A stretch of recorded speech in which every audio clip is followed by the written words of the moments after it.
Descubrimos a Marían Delgado durante un viaje que hicimos a Puerto Llano. Íbamos a trabajar y nos hablaron de una mujer diferente. En ese momento no nos hablaron de una artesana. Nos dijeron, es una mujer diferente, una todoterreno que hace cosas muy interesantes. Entonces, tuvimos ocasión de grabar en su estudio, en su gran taller. Yo creo que la imagen que tengo de ti con una escafandra, no sé cómo lo llamáis. Bueno, es un traje ignífugo y es el casco para soldar. Sí. Soldando me pareció único, eso es digno de una película de ciencia ficción. Y luego ella es muy cercana, es alguien, tiene una sensibilidad muy especial y nos va a ilustrar hoy sobre el arte de ser metalistera. Ella se define como diseñadora, artista, artesana, metalistera. Voy a leer terreno, como me he dicho, todo terreno. Voy a leer unas cuantas frases que te definen bastante bien. Vale. Hablas de, mediante el modelado de varillas, planchas y tubos de hierro, creo artesanía en metal. Líneas curvas y rectas, líneas que convergen y divergen, que originan un espacio común para la materia y la ausencia. Son obras en movimiento y obras en armonía. Hacen partícipe a su entorno de su propia naturaleza. Todo lo captan y todo lo hacen suyo. Parecen predestinadas a ser creadas. Es entonces cuando los hierros trabajados, retorcidos y horadados con tesón y oficio, exhiben toda su fuerza interpretativa y adquieren dimensiones ilimitadas. Bueno, esto es esta mujer. Entonces vamos a escuchar un poco de viva voz. Y estamos teniendo oportunidad de ver algunas obras suyas, además de distintas cosas. Ha sido un acierto para que se pueda ver las distintas obras que ella realiza, porque podemos encontrar desde escultura, podemos encontrar lo mismo un marco para una aplicación para un espejo, podemos encontrar distintas obras y además incluso, se la ve trabajando. Sí, bueno, es que solamente ver cómo se maneja, a mí me fascina, porque digo, es que esto me parece súper difícil. ¿Cuándo empezó tu pasión por la artesanía? Buenos días, muchas gracias por estar aquí.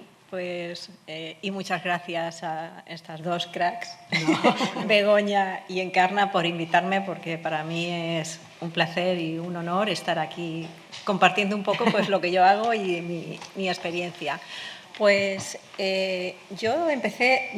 Yo creo que todos empezamos desde que nacemos o desde que nos vamos desarrollando. Desde pequeña yo tenía muchísima imaginación y luego también confluyó que viví entre hierros. Mi padre era soldador en un complejo importante de Puerto Llano, en la industria allí del metal, que es muy importante.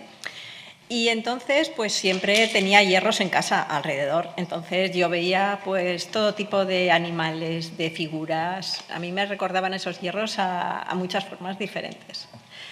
El tiempo pasa y mi padre se jubila. Y entonces, al lado de casa tenemos un terreno y él decide montar un taller porque yo le pedía piezas. Hazme esto para casa, hazme lo otro y tal.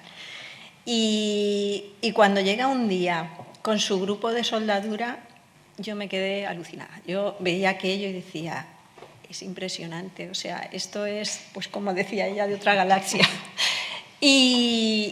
Y nada, yo a partir de ese momento me convertí en su sombra. Me encantaba cómo trataba, cómo analizaba la pieza que iba a hacer, cómo la estudiaba desde distintos ángulos, la sensibilidad que tenía.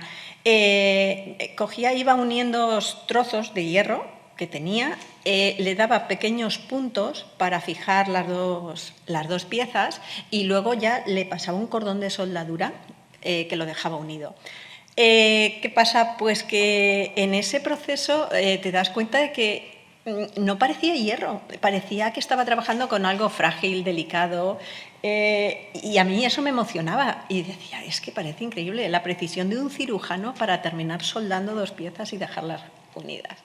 Me encantó y a partir de ese momento, se desató mi pasión por por el soldado y el modelado de piezas de acero. Recuerdo que le dije que quería aprender a soldar y mi padre me decía que no, que bajo ningún concepto, que yo tenía estudios universitarios, porque yo hice estadística en Madrid, y que me dedicara a mi oficio, que eso no me traería nada más que problemas de quemaduras y demás. Al final, bueno, pues cuando él se iba, yo intentaba reproducir lo que él hacía, Entonces, ¿qué me salía? Un desastre. Chapas agujereadas, hierros inservibles. Entonces yo todo aquello lo escondía. Hasta que un día me pilló. Y cuando ya se dio cuenta de que era imposible no enseñarme, pues decidió enseñarme. A partir de ahí trabajé muchísimo. ¿Cuánto tiempo tuviste de formación? Pues fueron 5 años que soldaba todos los días. Aparte de observarle a él, porque cada vez, como ocurre cuando un oficio te gusta de verdad, es que no encuentras el fin, quieres aprender más y más cada día. Yo necesitaba saber más de materiales, de formas de soldar. Y entonces, a partir de ese momento, empiezo una etapa de aprendizaje continuo, no solo con mi padre, sino a nivel profesional, en una escuela de soldadura, un curso de soldadura profesional. Y la experiencia fue maravillosa. Es curioso porque allí solo iban chicos. Claro. Y de repente pues estaban todos mis compañeros que me trataron genial, que era una más. Y bueno, yo aprendí un montón y tengo que reconocer que fue una experiencia súper gratificante. Y estaban todos los chicos y yo aprendiendo ahí muy bien. ¿Cuándo fue esto? ¿En qué año fue? Pues fue en el 2017. ¿Y cuándo se produce el cambio en tu vida? Entonces, en ese momento, cuando ya tengo una formación, digamos, familiar, una formación más profesional, me planteo el empezar a producir piezas no solamente por el mero placer de realizarlas, que era lo que yo hacía hasta entonces, sino para tener unos fines comerciales. Y aquí pues tengo que darle toda la razón a Lidia, porque me sentía totalmente reconocida cuando ella hablaba de la valoración, la percepción que uno tiene de sí mismo, de lo que vale su trabajo. Pues digo, parece que está hablando de mí. Sí, una visión muy acertada. Y bueno, pues ahí seguimos. Comenzamos y es un camino que bueno, que no le veo el fin, no le veo que cuando puedes parar, porque siempre puedes incorporar elementos nuevos, siempre puedes hacer cosas nuevas. ¿Qué materiales utilizas? Pues mira, utilizo principalmente el acero al carbono, planchas, pletinas, tubos, varillas de diferentes grosores. También trabajo con acero inoxidable, algo de aluminio y también he trabajado con plata. Si nos damos cuenta, todos los materiales de los que estoy hablando son materiales muy sostenibles. Es decir, estaban en la naturaleza antes de que nosotros llegásemos, los transformamos, pero vuelven a la naturaleza, porque los metales lo bueno que tienen es esos, que son reciclables y reutilizables. Entonces, es una actividad, la artesanía, pues es muy sostenible, es de los sectores más sostenibles que existen. Efectivamente. Es cierto. Cierto. Y háblanos un poco de qué tipo de obras haces, qué tipo, tus trabajos, un poquito.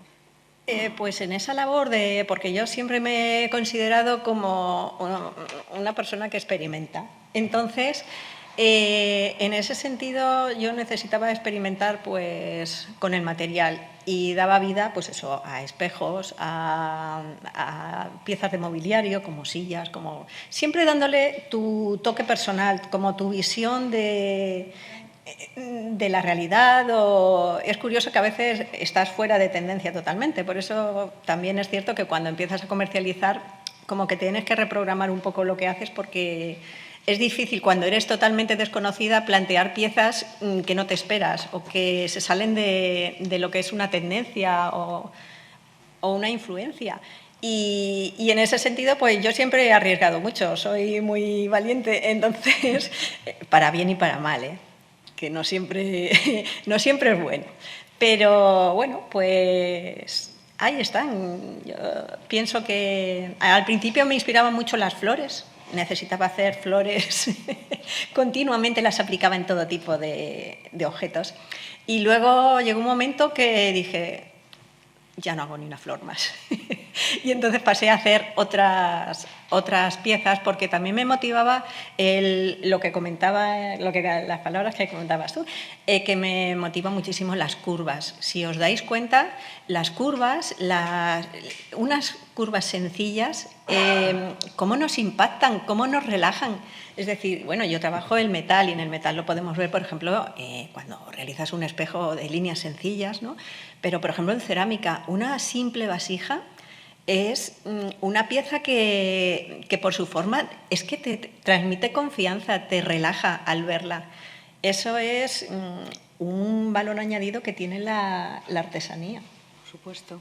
La sensación esa de relax y la conexión con tu lado más emocional que tienes. ¿En qué sectores de la artesanía te incluirías tú? ¿Joyería? ¿En qué sectores? Joyería, también en diseño de interiores, en arquitectura. Son quizás los sectores donde más se aplica el metal, aunque al final estamos en un mundo global y yo creo que puedes interconectarte con muchas... Dime una cosa, ¿has recibido ayudas vamos a hablar, institucionales, para promover tu trabajo? Pues yo soy una afortunada. La verdad es que en Castilla-La Mancha se promueve muchísimo la artesanía. Es una comunidad que afortunadamente hay una tradición artesana de siglos pasados. Y aún, pues bueno, con las dificultades de cada época en concreta, pero hay talleres que siguen funcionando y que siguen creando piezas maravillosas de telares, de labores de lagartera, de cerámica. Es que lagartera es un nombre muy grande. Sí. El mimbre, por ejemplo, en Cuenca, que es una zona de mimbre. Entonces, tenemos la suerte de contar con un gobierno que apoya mucho la artesanía y no solo la apoya, sino que la difunde, la promueve, y eso es importante, porque yo creo que es una forma de conservar las tradiciones, la cultura popular, los saberes populares.